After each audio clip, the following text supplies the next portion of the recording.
सभी लोग का नमस्कार करता हूँ। राजू गुप्ता ब्लॉग में बलरामपुर जिले से गौरा थाना पिपरा तहसील से गायक कलाकार राजू गुप्ता ब्लॉग।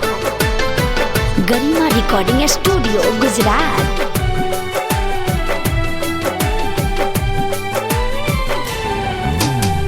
जौन दिन बाइल होई हमारो जनमवा, जौन दिन बाइल होई हमारो जनमवा, खुशी से बदरवा बरसल होई हमारे आंगनवा। रनवा पड़ोसी साथे जुटल होई है, रनवा पड़ोसी साथे जुटल होई है। गाए होई सोहर मंगल चारो,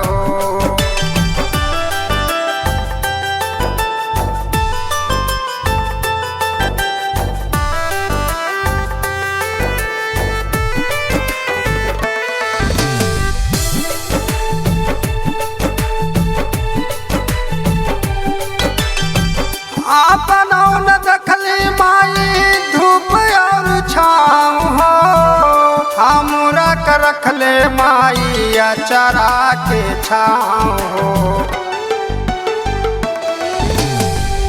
बचपन के साथे भाई बहन के प्यार हो, माई और बाबूजी के अजबई दुलार हो।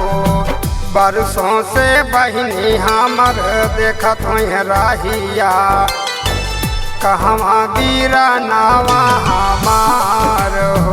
बरसों से बहिनी हमर देखत हुई राहिया, कहवा गिरा नावा